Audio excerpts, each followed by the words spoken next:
A month and a half. It has been a month and a half since I've last done a video like this. And for that, I really do apologize. I really do like getting out videos at a pretty regular pace. I just haven't been able to do it. The busy season's over pretty much for my other jobs. So, you know what? I'm going to be able to do this a lot more regularly. For the full reviews, I will apologize up front. After the Corpus Kalani review, it's going to be a while before my next review. And that's not because I'm going to be busy or anything. It's because, honestly, there's not a lot of stuff I'd really be willing to do a full review on that's coming out soon. I missed the boat with Testament already. Expect that on a forthcoming It's Just My Opinion.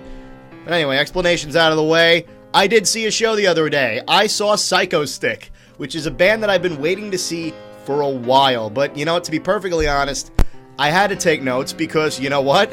As exciting as Psychostick was, they were not nearly as interesting as the rest of the show. They were great, and I'll get into them in a second, but the opening acts, oh my god. Words can't describe some of them, but you know what? I'm going to try. First of all, it was at Webster Theater in New York.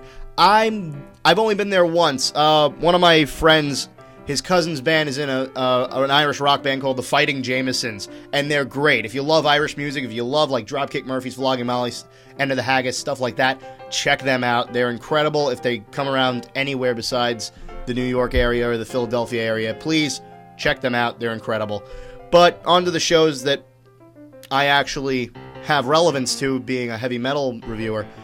I was excited to go to the show for two reasons. One, to see Psychostick, because they've been on my bucket list for a while. They're a stupid band to have on a bucket list, but you know what? I love them. I love what they do. And secondly, Brentalfloss opened for them. For those of you who aren't familiar with him, Brentalfloss is a guy on YouTube who does video games with lyrics. So he does like the Super Mario Bros. 3 song with lyrics. He does like Zelda, Mega Man 2 are some of my favorites. So if you get a chance, check out his videos. They're unbelievable. They're so funny. And he was opening for them, so I really wanted to go and see that. I missed my first train in, so unfortunately I only got to see 2 songs from him. I got to see him play a version of the Still Alive, the GLaDOS song from Portal, and I got to see him play a song about playing games with your girlfriend, which I gotta admit I don't really relate to, but you know what? It was funny as hell to see. And after the show, after he did play, I did get to actually meet him. He's a really nice guy. It was great to talk to him and just tell him that I'm a huge fan of his. And also, I'm a big fan of that guy with the glasses, Todd in the Shadows, Nostalgia Critic, Nostalgia Chick, guys like that. And girls. I just said Nostalgia Chick. But I was really happy to meet them because there were 5 or 6 of them actually hanging around. There was Dan Roth, who does the Brentalfloss comic. There was a couple of people from the Nostalgia Chick. They had Eliza Hansen, and they had Nella. And then Paul, who does music movies. And they're all shows that I do watch, and I was really happy to meet them and just say hi and tell them that I'm a fan. And they're all really approachable people. They're all really nice. And it's one of those things where I don't get starstruck. I don't get, like, too shocked when I see people that are famous, but I really do look up to these guys, being somebody who does this. So it was just really nice to meet those guys. So that was Brentalfloss. The second band, I didn't write any notes down for because they didn't really fit any of this. They were a rap group. I don't remember what they were called, but their opening song was to the McDonald's ba-da-ba-ba-ba theme, and they were throwing McDonald's out to the crowd. It was kind of funny, but to be honest, like, I was so out of it, I really didn't like it at all. So there was that. The third band to come up was a band called Shat. And this is non-safe for work, though. I want to let you know this, because there's no other way I can describe this without cursing. I described them to my friends as guar with a $20 budget. My friends who came to the show with me said they could not stop staring at it, but they were disgusted at themselves for doing it. And I can understand why. Let me explain. The band came out with no clothes on, just strap-ons. That was their thing. The singer had a biker helmet with dildos, just in a mohawk fashion. I actually have as one of my notes, Dick Mohawk, because there's no other way I can describe that. That's what it is. And the thing that I find most embarrassing about this was that I could not stop staring at it. My friend actually looked at me. He was like, dude, I can plainly see that guy's balls, and I cannot stop looking at them. And admittedly, you can't. They're just there. It's like a car accident. It's terrible. But musically, let's get into this. Musically, they were not bad. They were very punk influenced. They sounded a lot like GWAR. They sounded like Stormtroopers of Death mixed with GWAR. That's the best I could probably come up with as an analogy for that. And I can't believe I'm saying this, but it's something you just gotta see. I'm not saying you should go out of your way to see this band. If they had an album, I probably wouldn't buy it.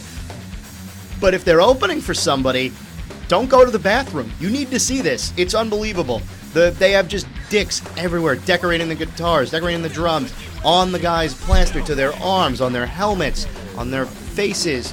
One of the guys actually has a necklace made in the shape of a cross made out of dildos. I called it a crucifix, but there's no other way to describe it. Just cock everywhere. The only thing that I would say about this is that everyone was just staring in amazement, but nobody was really interested. Everyone was just like, they were amazed, and they were kind of laughing at the fact that they've seen it, but there were no new fans made that night. I guarantee that. So, chat. The main support came from a band called Downtown Brown. Apparently they are on tour with Psychostick. It's not just a regional thing. And these guys were very good. I will say this. They were actually one of the highlights of the night. They opened with Raining Blood. They did a lot of, crowd-pleasing things. In wrestling, they call it a cheap pop. And that's all that it was. This whole set was a cheap pop. Every song was really catchy, really interesting. They mixed a lot of different sounds. I describe it best as like Luminous Doom, where they mix like some ska sounds with death metal. And it mixes very well, and it works very well with itself. The guys in the band were also very cool. Like when I was on the side just talking to people, they were all there. I wore a Devin Townsend Ziltoid the Omniscient shirt, and everybody on the side, including the guys from Psychostick, saw the shirt and they were like, oh my god, I need a picture with that. Which was really cool. It's nice to see bands like get on your level and just go like, that's awesome. And that's always cool to see. But the band Downtown Brown wasn't bad. Like, I have nothing bad to say about that band. They were fun to watch. They were fun to listen to. Nobody was really, like, mad. They didn't have the second band stigma. They didn't have the thing where it's like everyone's just pissed at them waiting for Psychostick to go on. Everyone was having a good time listening to them, and that's the best you can hope for an opening band, is if nobody cares that they're still there to see the headliner, and they're having a great time. And that's... Let me just check my notes here. I know this is really unprofessional, but whatever, you're watching my show. The singer had some of the most intense faces I've ever seen in my life. He had faces that just like, I am going to murder everyone. And it's the only thing I kept watching throughout the entire set. They had a great bass player, they had a great guitarist, but the lead singer just made the most amazing faces. And that theme would carry on into Psychostick, but I'll get to that in a second. The thing that got me was I really love stupid heavy metal covers. I love it when metal does not take itself too seriously, and this show was all about that. The last band covered themselves in dicks. This band, Downtown Brown, ended their set with the Law & Order Special Victims Unit theme. And it worked out in a great composition of heavy metal and bullshit artistry. And I loved it. I loved every second of it. This band was really cool to see. I would probably go see them in a headlining set if the price was cheap enough. But yeah, Downtown Brown, got nothing bad to say about them. So naturally, I've been waiting to see Psychostick for a while, and I was just really happy to finally be able to get an opportunity to see them. The show is incredibly small. Webster Theater is so small. There were maybe only like 60, 70 people there. But they all really wanted to be there, which is the type of crowd that I love. I love really small crowds of dedicated fans. So everybody knew all the words, which is great.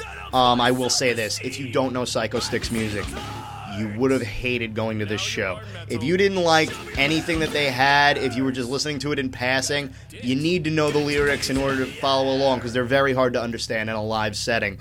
But that being said, there's no loss in translation between the studio and the live show.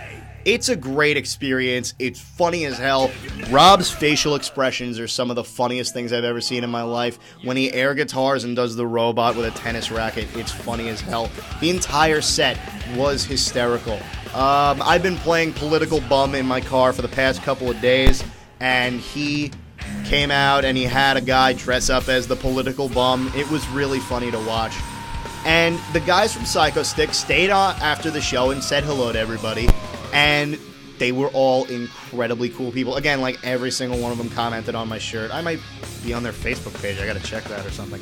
But the thing about that I loved was it was a very personal, very rich experience. It was a nice chance to see a band that I've wanted to see for a while in a setting that was very intimate, in a way that they were interested in being there. I was interested in seeing it.